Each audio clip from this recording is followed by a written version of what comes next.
Because I don't want to go forward. I don't want to do this anymore. Yes, really, really worth it being here in the room. A room so utterly captivating that even though all your co-workers have mysteriously vanished, here you sit looking at these chairs and some paintings. Really worth it. It is, and I don't care. And I'm just going to sit here until the game, you know, tells me I lose or whatever. Don't care. At this point, Stanley's obsession with this room bordered on creepy and reflected poorly on his overall personality. It's possible that this is why everyone left. Got anything else to say about it? You done judging me? I'll get some coffee while I wait. Stanley sat around waiting for more dialogue. But when a long time had passed and there was no more, he decided that the game was trying to send him a message. Except you keep saying shit, so I guess it's working, huh? I'll just keep strutting around here, waiting for you to say more stuff and keep on talking down to me. Any day now. Feel free to give me more dialogue. Is he really done? Is it over? I think it's over. No more narrator. Thank God. But at last, he'd had enough of the amazing room and took the first open door on his left to get back to business. I don't think that's right. Because that's where I went last time and it ended up screwing me over. Stanley was so bad at following directions, it's incredible he wasn't fired years ago. Yeah, whatever, narrator. You're just telling a story incorrectly as far as I'm concerned. I can't hear you. The people don't know. People listening to this story don't know that Stanley can't hear. Penalty for misuse of cargo lift. Penalty for jumping off the cargo lift, 5 grand. Do not jump from the cargo lift while it is in motion, will cause death. Sounds like a blast. I think perhaps we've gotten off on the wrong foot here. Nope. I'm not your enemy, really, I'm not. I realize that investing your trust in someone else can be difficult, but the fact is that the story has been about nothing but you all this time. Yeah, whatever you say, man. I'm out. But in his eagerness to prove that he is in control of the story and no one gets to tell him what to do, Stanley leapt from the platform and plunged to his death. Good job, Stanley. Everyone thinks you are very powerful. This narrator thinks he's so smart. All of his co-workers were gone. What could it mean? It could mean I'm trapped. Stanley decided to go to the meeting room. Perhaps he had simply missed a memo. In an endless loop of going insane because this game... When Stanley came to a set of 2 open... This was not the correct way to the meeting room, and Stanley knew it perfectly well. Perhaps he wanted to stop by the employee lounge first, just to admire it. Tells me what to do, and then it ends up just being short. Sublime, a work of art. But eager to get back to business, Stanley took the first open door on his left. Nope, we're going this way again. I want to see what happens when I ride that lift the whole way. Stanley was so bad at following directions, it's incredible he wasn't fired years ago. Look, Stanley, I think perhaps we've gotten off on the wrong foot here. You don't say. I'm not your enemy, really, I'm not. I realize that investing your trust in someone else can be difficult, but the fact is that the story has been about nothing but you all this time. There's someone you've been neglecting, Stanley. Someone you've forgotten about. Please, stop trying to make every decision by yourself. Now, I'm not asking for me, I'm asking for her. Who? Who is this woman we've only heard about just now? Stanley, your chance to redeem yourself. To put your work aside, to let her back into your life. She's been waiting. Who? Old girlfriend? Oh, God. That's her, Stanley. You need to be the one to do this, to reach out to her. If you can truly place your faith in another, then pick up the phone. Okay.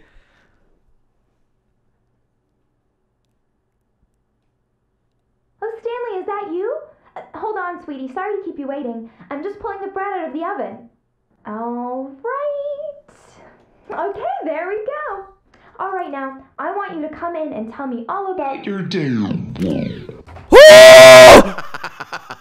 Gotcha. Oh, come on. Did you actually think you had a loving wife? who'd want to commit their life to you? I'm trying to make a point here, Stanley. I'm trying to get you to see something. Come inside. Let me show you what's really going on here. That scared the shit out of me. That's creepy. That's so creepy. This is a very sad story about the death of a man named Stanley. Oh, don't say that. Good morning, employee 427. Press 1 on your keyboard. Why?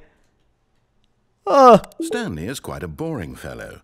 He has a job that demands nothing of him, and every button that he pushes is a reminder of the inconsequential nature of his existence. No, I'm not pressing 8. Screw you. Oh, crap. I don't have a choice. Look at him there, pushing buttons, doing exactly what he's told to do. Now he's pushing a button. Now he's eating lunch. Now he's going home. Now he's coming back to work. One might even feel sorry for him, except that he's chosen this life. Oh, God. The game is making me insane. But in his mind, in his mind he can go on fantastic adventures.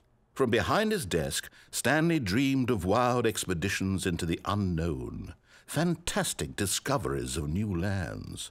It was wonderful. And each day that he returned to work was a reminder that none of it would ever happen to him. It's just making me press buttons, and I have no choice. And so he began to fantasize about his own job. First, he imagined that one day while at work, he stepped up from his desk to realize that all of his co-workers, his boss, everyone in the building had suddenly vanished off the face of the earth. The thought excited him terribly. That sounds awful. So he went further. He imagined that he came to 2 open doors and that he could go through either. At last, choice. It barely even mattered what lay behind each door. The mere thought that his decisions would mean something was almost too wonderful to behold.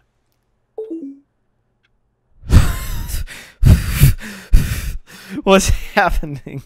As he wandered through the fantasy world, he began to fill it with many possible paths and destinations. Ew. Down one path lay an enormous round room with monitors and mind controls. And down another was a yellow line that weaved in many directions. And down another was a game with a baby. And he called it the Stanley Parable. Say what? None of this is actually doing what it says it's doing. Or this is going to tell your kids a story. We don't have any kids. You're just a mannequin. You don't love me. It was such a wonderful fantasy, and so in his head he relived it again, and then again, and again, over and over, wishing beyond hope that it would never end, that he might always feel this free. Surely there's an answer down some new path, mustn't there be? Perhaps if he played just one more time. I don't love you, and you don't love me. But there is no answer. How could there possibly be? Oh no. In reality, all he's doing is pushing the same buttons he always has. Nothing has changed. The longer he spends here, the more invested he gets, the more he forgets which life is the real one. Oh no. No. Please don't tell me. And I'm trying to tell him this, that in this world he can never be anything but an observer, that as long as he remains here, he's slowly killing himself. But he won't listen to me. He won't stop. Here, watch this. Stanley, the next time the screen asks you to push a button, do not do it. Okay, I'm not pushing it. It seems like it's recreating my office. Like everything is being replaced in here. I don't know what that is. Like someone took a very liquidy dump on the floor.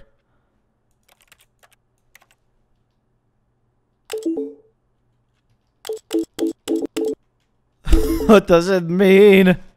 You see? Can he just not hear me? How can I tell him in a way that he'll understand that every second he remains here, he's electing to kill himself? How can I get him to see what I see? How can I make him look at himself? Please press L to question nothing. Sure. I suppose I can't. Not in the way I want him to. But I don't make the rules. I simply play to my intended purpose, the same as Stanley. We're not so different, I suppose. I'll try once more to convey all this to him. I'm compelled to. I must. Perhaps, well, maybe this time he'll see. Maybe this time. And I tried again, and Stanley pushed a button. And I tried again, and Stanley pushed a button. And I Aww. I just died. Unbelievable. Oh, why? I didn't do anything wrong. All I want to do is play this game. When Stanley came to a set of 2 open doors, he entered the door on his left.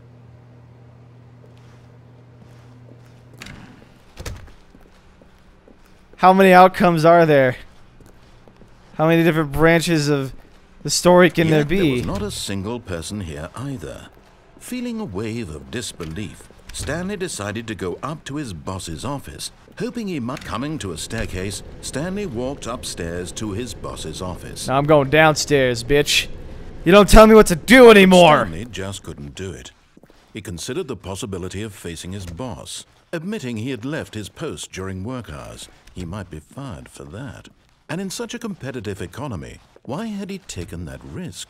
All because he believed everyone had vanished? His boss would think he was crazy. And then something occurred to Stanley. Maybe, he thought to himself, maybe I am crazy. All of my co-workers blinking mysteriously out of existence in a single moment for no reason at all? None of it made any logical sense. And as Stanley pondered this, he began to make other strange observations.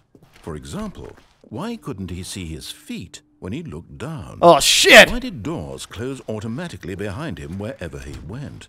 Why am I going in a loop? These rooms were starting to look pretty familiar. Were they simply repeating? Yeah, they are. No, Stanley said to himself, this is all too strange. This can't be real.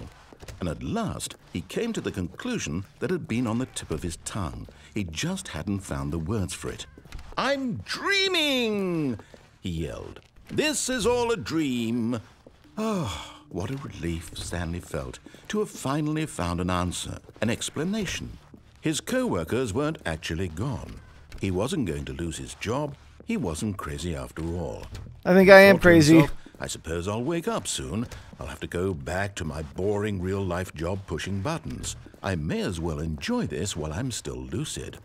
So, he imagined himself flying and began to gently float above the ground. Then he imagined himself soaring through space on a magical starfield, and it too appeared. It was so much fun, and Stanley marveled that he had still not woken up. What's How was he happening? remaining so lucid? And then perhaps the strangest question of them all entered Stanley's head. One he was amazed he hadn't asked himself sooner. Why is there a voice in my head dictating everything that I'm doing and thinking? Yeah, I would like to know that. Now the voice was describing itself being considered by Stanley, who found it particularly strange. I'm dreaming about a voice describing me, thinking about how it's describing my thoughts, he thought. And while he thought it all very odd and wondered if this voice spoke to all people in their dreams, the truth was that, of course, this was not a dream. How could it be? Was Stanley simply deceiving himself, believing that if he's asleep, he doesn't have to take responsibility for himself? Oh, God. I need to take a break.